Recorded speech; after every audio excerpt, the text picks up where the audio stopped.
Alright, these are the simple harmonic motion videos.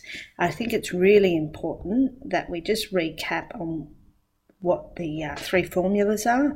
That acceleration is proportional or equal to minus n squared x.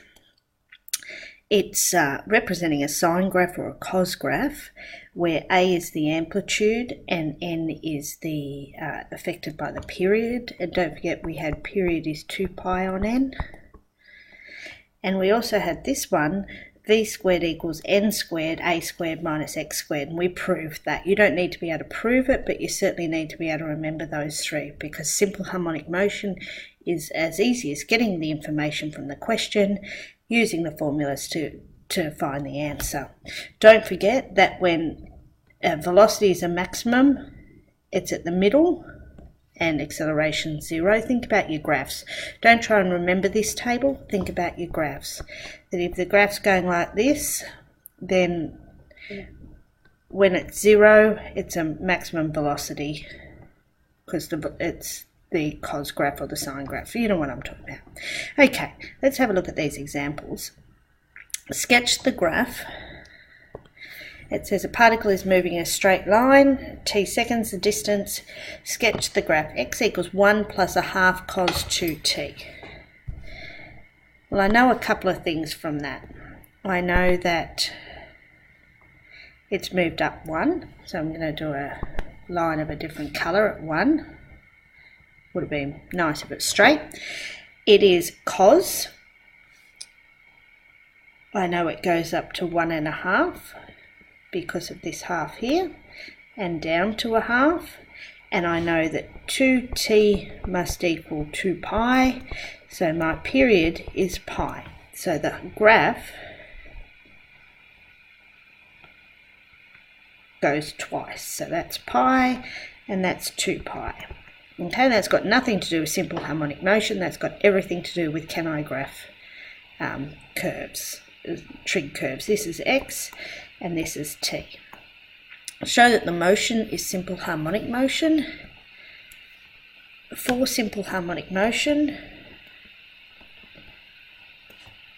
acceleration must be proportional to n squared x. So x is 1 plus a half cos 2t. You know how on the formula sheet it's in terms of x minus 1? That's so that here I can show that x minus 1 is proportional. Anyway, we'll do v, or x dot is half times 1, half times 2, which is 1. Cos goes to sine, or minus sine, and x double dash goes to minus 2 cos 2t.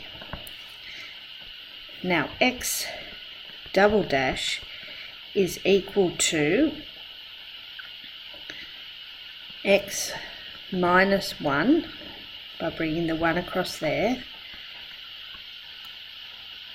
and I've got the cos theta, but it's actually 4 times, because 4 times a half is 2. Therefore, simple harmonic motion. So I've proved that it satisfies this equation. State the centre of motion. Well, it's at 1. X is 1 because I've got the diagram.